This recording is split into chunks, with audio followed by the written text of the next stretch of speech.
It's Tom and Todd's Face Off on WRKO.com. WRKO.com, the Tom and Todd Show. It's Face Off. I know you love this. We love it too. Now see how you do that big, excited thing? You could be more low-key and real.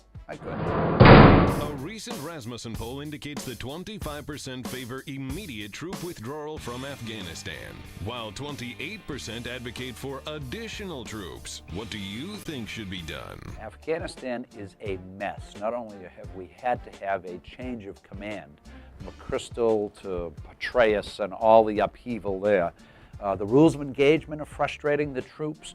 The American public is getting impatient with the cost, the loss of life, and yet we realize there are probably strategic issues. This is why presidents go gray right in front of our eyes. It's a horrible choice. I'm going gray just listening to you lay this out.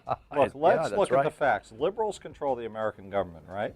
Liberalism is based on the sex and drugs and rock and roll era of the 1960s, and Afghanistan is the #1 producer of narcotics in the world, heroin, to be more specific. So they're not giving up Afghanistan. The goal is make sure we control the source. Absolutely. Well, look, of the pleasure. If they can't make Cuba the 51st state, Afghanistan is next in line. Oh, God, it's a horrible decision. Solicitor General Elena Kagan is going through confirmation hearings as she prepares for her seat on the Supreme Court. Do you think she has the necessary background and qualifications to be a United States Supreme Court justice?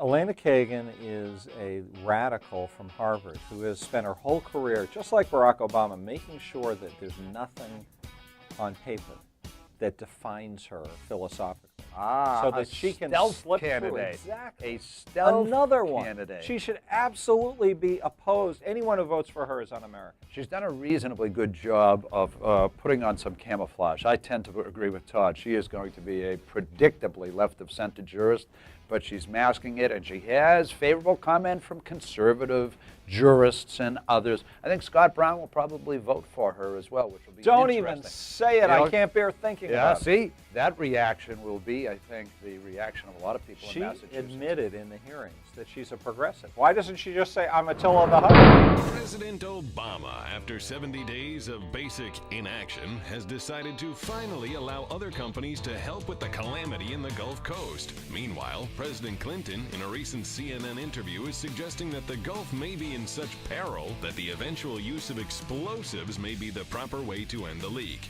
What do you think that President Obama should actually do? I think Bill Clinton nailed it, but he nailed it verbally. Todd and I fought about this on the show just the other day. It's easy to talk the talk, but a president has to act as well and make decisions. Obama has been paralyzed. This has hurt him politically. It's going to hurt him for a long time. He had no problem acting. If Barack would call him up, Bill would say, well, you know, Barack, I think you should fly down there. And you should walk around and just go anywhere Bobby Jindal is going and hire a couple of interns.